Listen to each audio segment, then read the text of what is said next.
Pick your head up, you ain't gon' believe this. It's your boy Squint talking that shit. Go and tell him what it is. Just a man and his podcast. Thank you all for tuning in. One by one, or it's a tag match. Either way for me, cause I'ma make a bloodbath. TST, make you see stars when I throw hands. Keep on spitting bars after bars, like a cage, man. I'ma get the Hardy Boys off the ropes, make it rain, man. You ain't seen a goddamn thing. You get it? You keep on talking shit and the referee count your digits. That's that 1, 2, 3. When he finally get up, he can't say his fucking ABCs. Look, pick your head up, you ain't gon' believe this. It's your boy Squint talking that shit. Go and tell him what it is. Just a man and his podcast. Thank you all for tuning in. One by one, or it's a tag match. Either way for me, cause I'ma make a bloodbath. TST, make you see stars when I throw hands. Keep on spitting bars after bars, like a cage, man.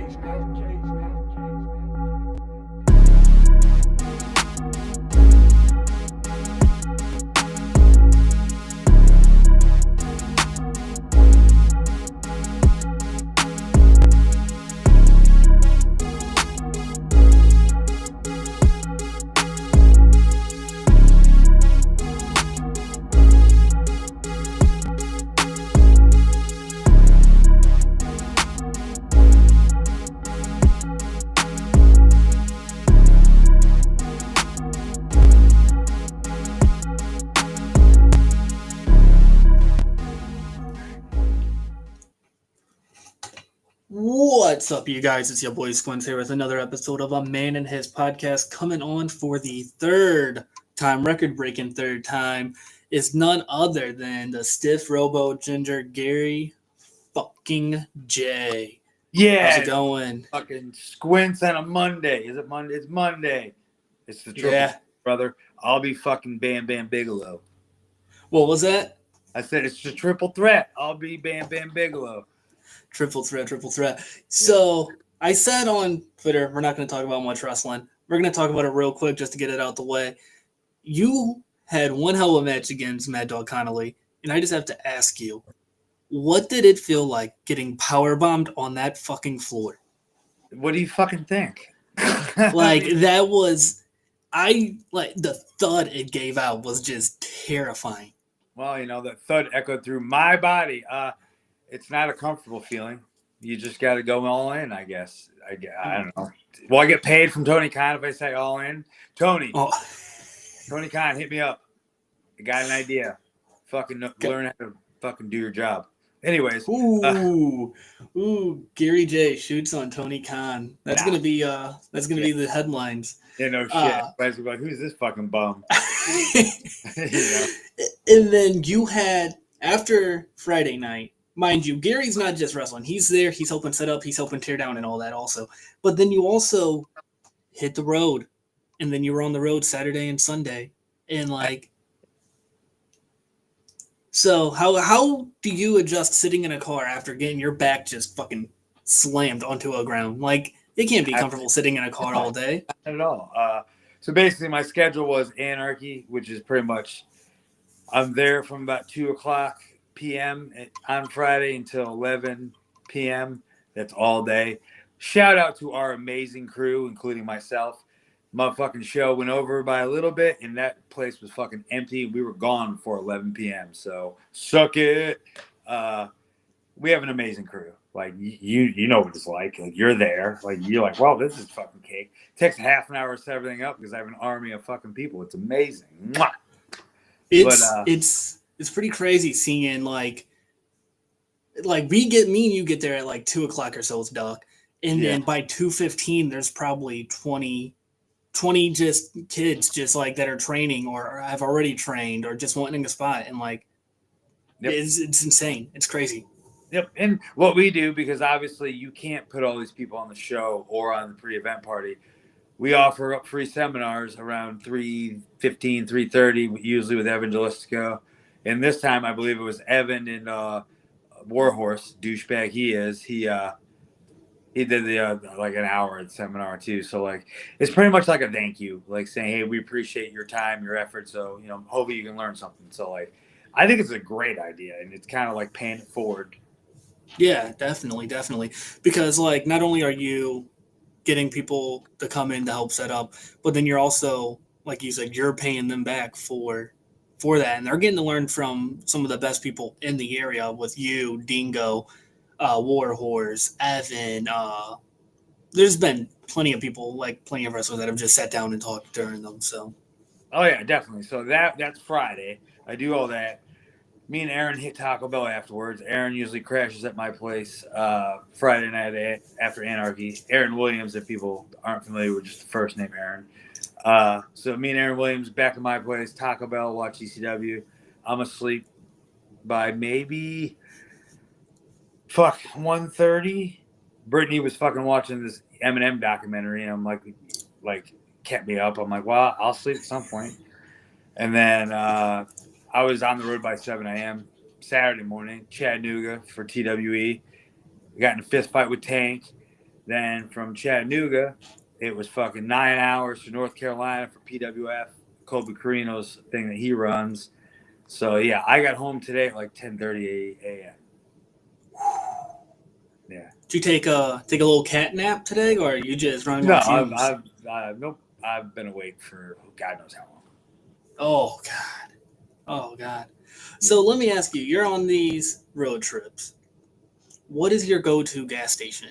Like if you see, like, is there a specific Sheetz. gas station? Yeah, Sheetz all day. I mean, fucking Sheetz is my Lord and Savior. But if Sheetz isn't around, you obviously know, because the first thing we do, we leave my place after you guys pick me up on Anarchy Day, we go to QT. Gotta get that big Italian, daddy. Mm-hmm. Big Italian, gotta get the big Italian, gotta get a Ghost Energy drink, Yeah. and then we Yep. just in the back of that truck and we just Vibe. Yeah, we just Yeah. people probably think we talk wrestling. We don't. I think we talk a little wrestling, and then the rest is just us bullshitting about fucking whatever's going on. Yeah, exactly. Yeah. So, what were you saying? I said no. It's just a very chill time, because then I gotta put on poker face for fucking 12 hours. So like, And then, so we have a variety of questions, and this is why I said we're going to make it non-wrestling, because I had a ton of questions that are non-wrestling related coming from people from the Midwest that some of the listeners may or may not know. all right. This first one comes from the Luminary, and they ask, what would you do for an Arby's 6-piece mozzarella stick? What would I do for it?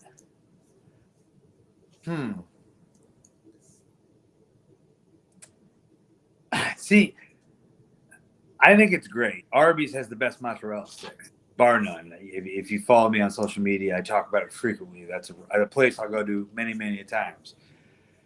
But I don't think I would break the law or do anything insane for it. Like, because at the end of the day, it's fucking fried cheese. So I don't think I would do anything astronomical for it. But like, I really don't have an answer for that. Like, I don't have like a good answer. Like, it's good and everything, but like, if I have a shake with it, maybe I'd break the law. But like, just a 6-piece, and like, it always hits. So like, it's one of those things where like Arby's is usually a hit. Occasionally there's a miss, but you know, hey, every dog has their bad day. It happens. Exactly. So what is your Arby's order? Gary J's just got done wrestling.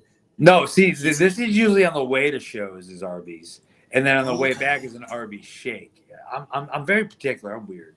You might know this by now. So it's like I'll usually get like a 6-piece mozzarella stick and like a buffalo slider, or like those fucking honey grilled cheese wraps that are like $1. Because I'm not one of these people that's like, oh, I'm gonna spend $30 every time I fucking eat, idiots. So like, I try to like reason with price. No, definitely. Those wraps are good, and they're pretty like decently sized too for the price. Like you get more bang for your buck. Hell yes, plenty of meat in your mouth. Gary J said it, plenty of meat in the mouth. And then James Noble, my brother, he says Arby's is trash. That's okay. He's trashed. Moving on. Ooh. Next question is from Gwen Neodana. And you said the last one you didn't want to do anything illegal. They're asking you, Gary, if it was just you and Squints on an island, would you eat him? Well, yeah. Would you? Survive. Sorry, pal. You're done. I mean, do you die before me, or do I die before you? Ooh. So would you wait for me to die to eat me? Yeah, I wouldn't like. Sorry, pal. We're 2 hours in. I got to kill you now. Like, I think I could starve myself a little longer than fuck 2 hours. So then I have a follow-up question to that. Let's say you are stranded on an island.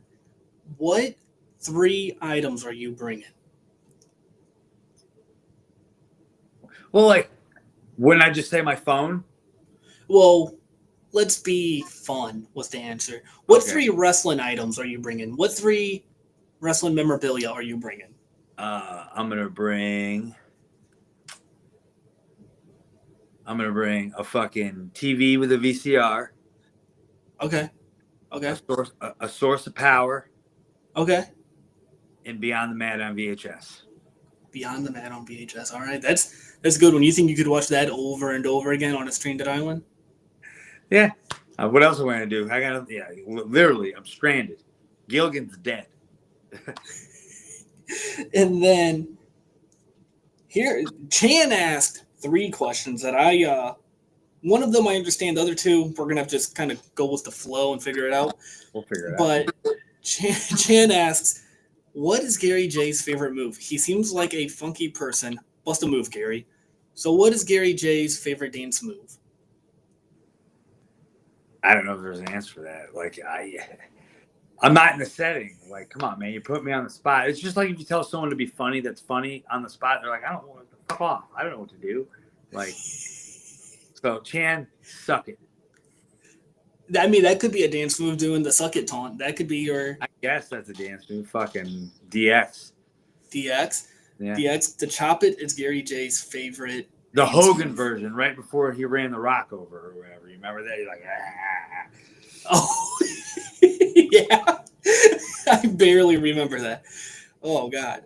And then these next 2 by Chan, I don't know. We're just going to have to kind of go with the flow here. Oh. He asks, Gary, what gives? what gives? Yeah, what gives? What gives? I don't know. Fucking when you turn the fucking faucet on, it gives water. What the fuck? I don't know. Like I said, these are all coming from Chan Smith, the enthusiast, as he calls himself. And then calls himself the recently unemployed too. Ooh, now we're shooting. Brother, I'm just kidding, Chan. I hope you're listening and blasting them nips. Chan Smith. And then last question from Chan. Blastum or Florum? Floral.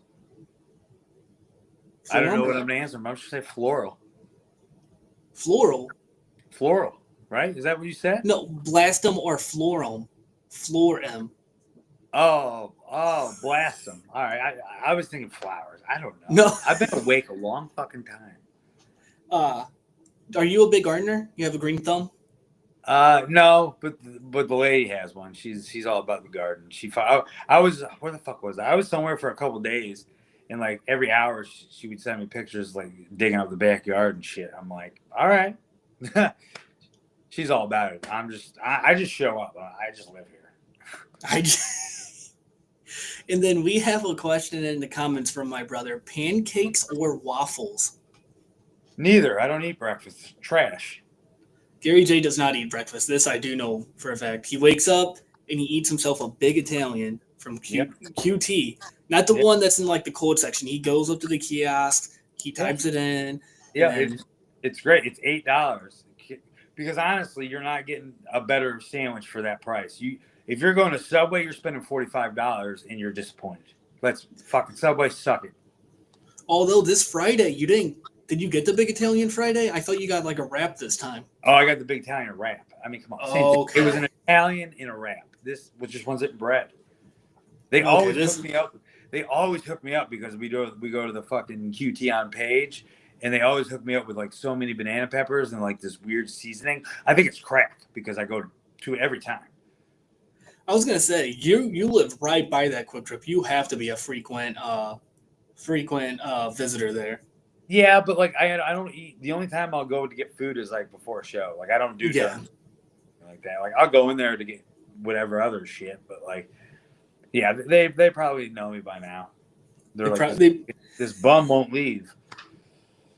And then the last question I got from a fan, not really a fan, more of a friend of yours.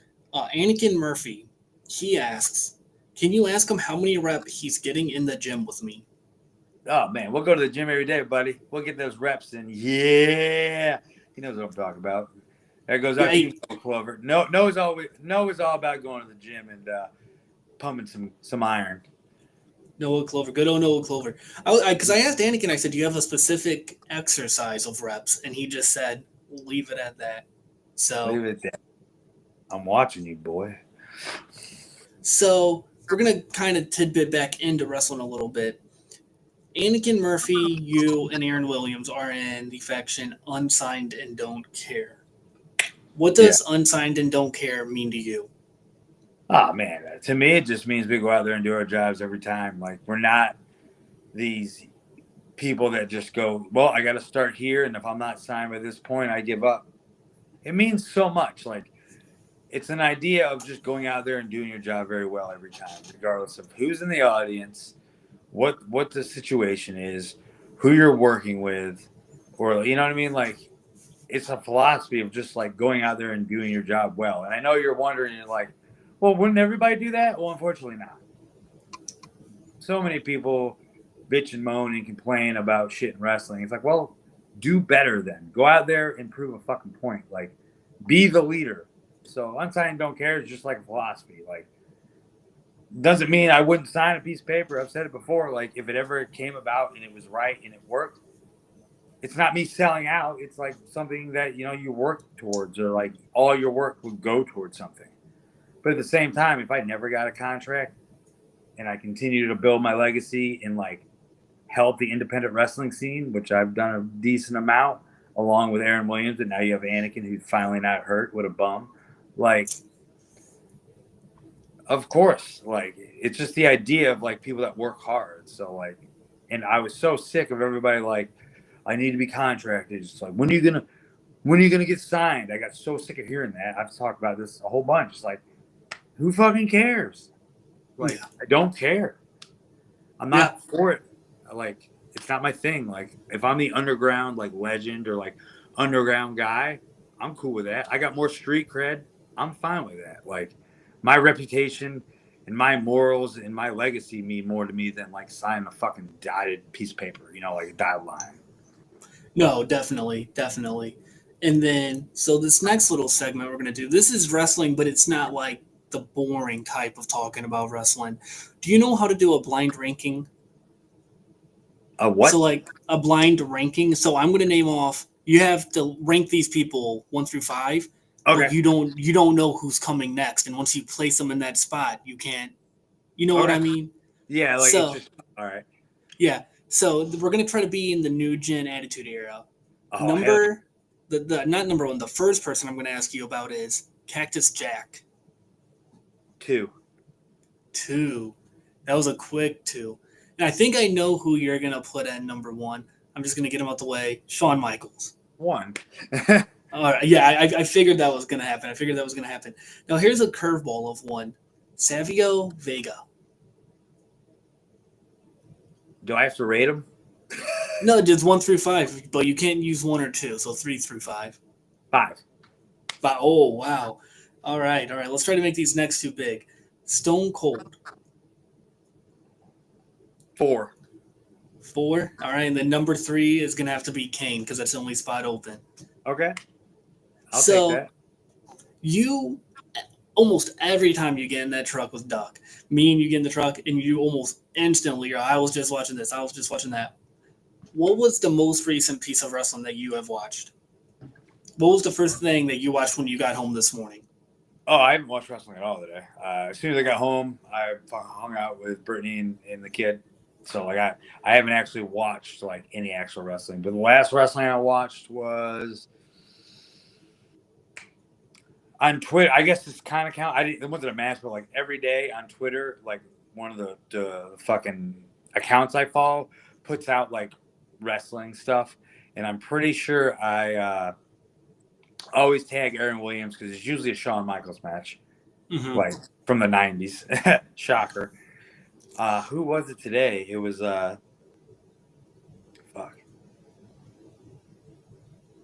what the fuck did I just watch? It was Man, I had to watch something on Friday, like before I left. Man, this is where the brain damage kicks in. Fuck. I would say like I know what- you were watching clips of Brock and Taker. I know you were watching clips of that in the car or in the truck. on oh, the Friday. Hell in a Cell, yeah, because I was like, dude, this Hell in a Cell match, their first one, Yeah. Taker bleeds like a stuffed pig. Oh, it's so fucking good. Yeah, Yeah. so I guess that's technically the last like wrestling I watched. Yeah. So other than like the shows I was on, you know what I mean? Oh yeah. Yeah. Do you watch wrestling like on your phone on these car rides, or what do you do on these long car rides? Do you just try to catch a nap? No, it depends. Usually I'm in the back seat just carrying on. I'll cat nap for a couple minutes and then wake up and yell, scream obscenities, and then but like it depends. Sometimes we'll watch wrestling or like the pay-per-views or the PLEs. So like a lot of it just depends on who I'm with. And like my normal car loads are like me, Anakin Murphy, Noah, and then like Tommy and Ashlyn. That's like the car load. So Mhm. like a lot of times we'll just bullshit and goof off, or like we'll watch their work, or like random they'll ask questions. It just like ironically, you sit in the car and then you just start talking and then you start like riffing ideas about bullshit and like Yeah. you learn so much by just like doing nothing but like fucking going straight, you know? So, No, like, definitely. you just kind of bullshit. And like, I don't travel with people I don't want to travel with. And like, I'm at the point now where like, if someone pitches a car, like, hey, you available? I'm like, sure. And they're like, well, they're in the car. I'll just go. I'm good. I'm fine. Like, Yeah. if you want me there, then either A, you fly me, or you book these people because they're good and they'll add to your show. But I'm not going to sit in car with people that I have to pretend to like. That's not me. No, definitely. Yeah. I've been very grateful to only be in car loads with likable people. I haven't had a bad car load yet, and it's mainly because my 2 car loads I've been in have been with the new guys, and then I've also rode with Anakin Murphy and Anakin. It was like me, Anakin, Nick King, and Luminary, and then Doc, and that was one hell of a car load. That was like Kansas City Anarchy show. Yeah, that was fun because we just all bullshitted the whole time. We didn't really we were stuffed in the back seat, but there was no like drama. And that's it the was thing, all people we liked. Exactly. People, I don't know. Like you're not taught how to travel, so like when you start traveling, you realize like the ins and outs of it, and like I don't know, like my original car load, like me, Evan, and Pierre every weekend for years. Then you add Fidget, and then you add Vega, and there was our 5-person car load for 2.5, 3 years every weekend. We saw each other more than we saw our own families and everything else in our lives. So like that's why we're like, regardless of what happens in life, years later, we're all still so close. Well, yeah. So like, and then I actually talked about this in the car this weekend. Like, I'm like 3 generations of car loads. You had the original, me, Evan, and Pierre. Then you had me, Fitchett, Vega, Evan, and Pierre, and then you have the new generation of like me, Anakin, Ashlyn, Tommy, and Noah, and then Quest and Ant are in there sporadically, but they've been doing a lot of their own things. So like that's like three generations of car loads that like I've been at. Yeah, kind of unheard of. If you think about it, it's kind of unheard of. It's also like kind of unheard of. Like, no offense, but like wrestlers your age doing car loads. Like wrestlers your age, usually they're good for wrestling 30 minutes away and then just calling it a day. But like, there's nothing worth a shit 30 minutes away. Like Anarchy's the only thing worth a shit. The end. Sorry. Yeah. So yeah. like, and like this is what I want to do and what I've always wanted to do. So like, yeah, I'll be 40 in December, but my body still feels good. I'm lucky. I'm in whatever. Knock on wood. Like I still feel good. I still love this to the point of like, I'm doing a fucking podcast at 4 p.m. on a Monday after I've been up for 3 days. Like, it's my life. Other than the 2 other things I love in this house that are in the other room right now, just probably watching Danny go, having a fucking good day. That's all I care about. You know what I mean? And like, that sounds weird, but like, To me, that's my life. That's all it is. No, definitely. We do have another question that just came in, and it's from my brother again. Dream car load, any era of wrestling. Like, so if you could put yourself in with 4 wrestlers on, let's say, a 6-hour car ride to a show, what 4 wrestlers would it be? Do they have to be wrestlers? They have to be in wrestling, so they don't have to be wrestlers, but they have to be within Okay. wrestling. So 4 or 5? We'll do 4 because Okay. you'll be right. It'll be you and then 4 other people. Okay. Me, Paul Heyman, Shawn Michaels, What era of Shawn Michaels? 96. Current day? Like, 96. like we're talking like fucking peak Michaels, like the fucking Yeah. click Michaels. Yeah. So you have me, Heyman, Shawn, and You have 2 more spots in the car. yeah, okay.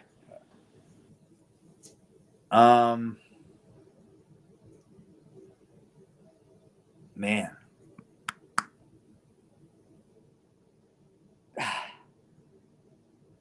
I would have to say 1, 2, 3 Kid, Sean Waltman,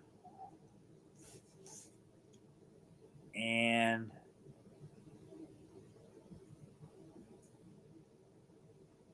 Raven. Ooh, that's a good one. That's a real It's good a one. very across the board of like different eras and different stuff. Man, I would just sit there and be like, you know, No, definitely. That would be an insane car load. Just thinking about Sean, Raven, probably just fucking bullshitting, and then you have Paul Heyman and fucking X-Pac. Though you also have to think you have Sean Waltman and Shawn Michaels, who are part of the clique. They'll probably be fucking pulling ribs on others in the car. yeah, and well, like, just fucking, I would love to sit and just listen to Paul Heyman. Like, once again, just listen. Like, Yeah. so fucking knowledgeable. And obviously, that whole car, to me, that whole carload is iconic. You know what I mean? Speaking of Raven, I got to see that new documentary you came out with. It looks fucking awesome. I seen it, but I haven't seen where you can watch it. But I need to figure that out. It might just be on YouTube. I'm not sure, but I think want to see it too.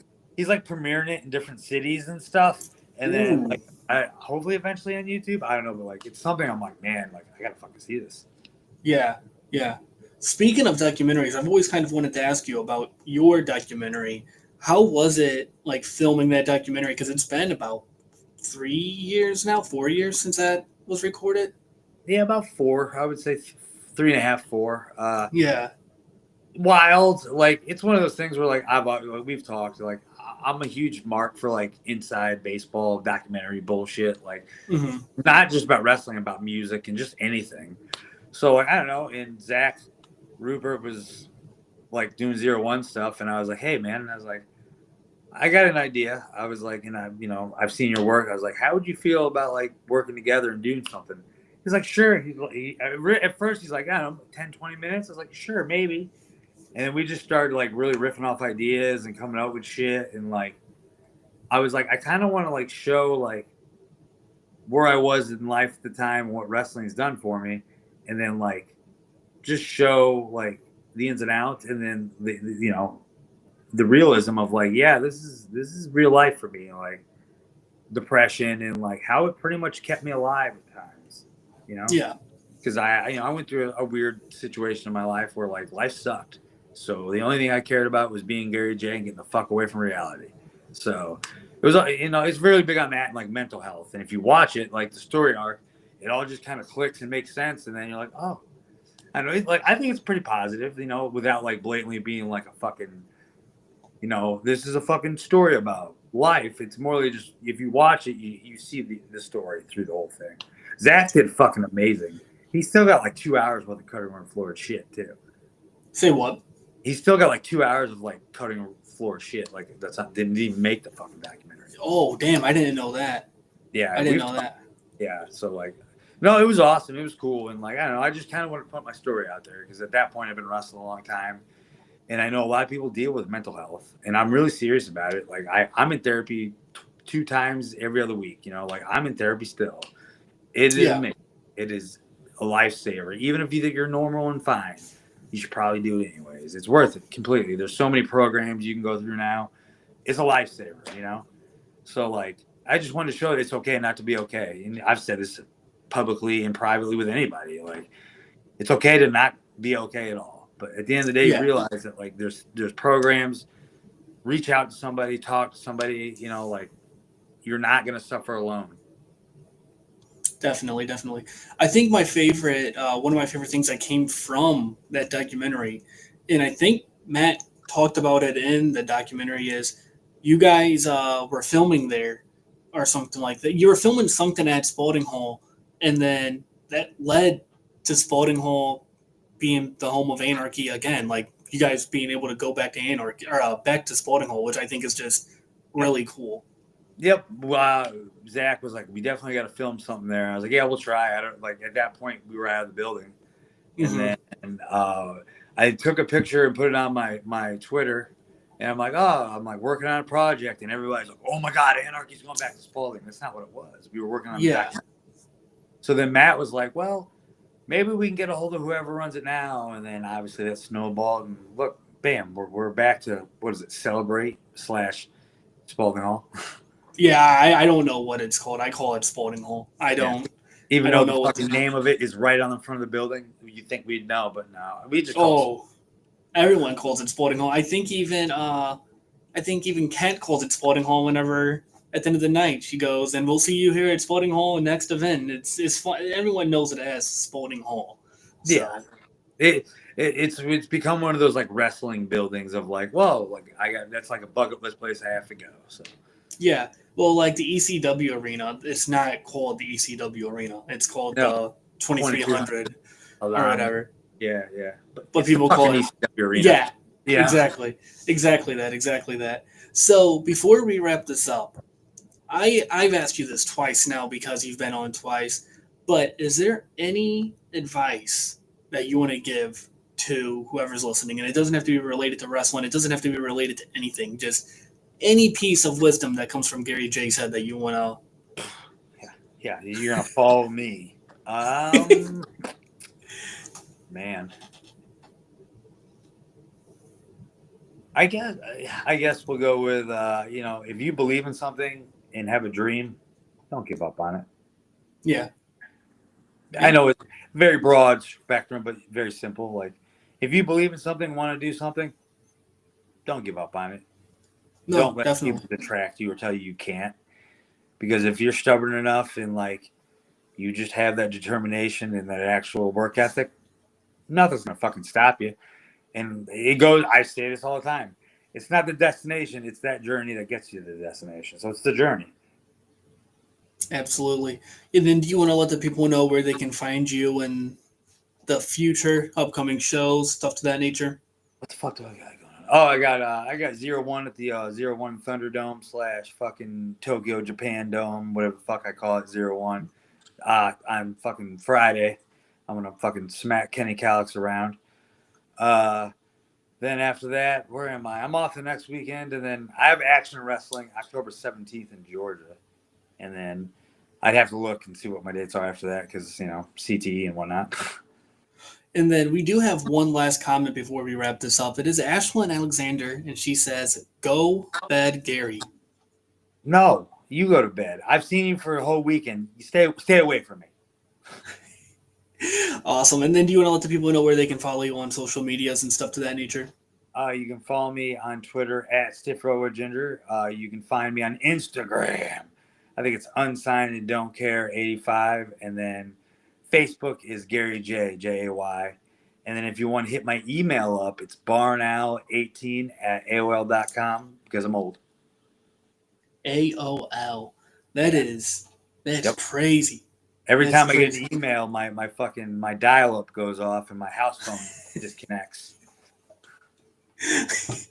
Anyways, we're going to end it on that one. That was a good one.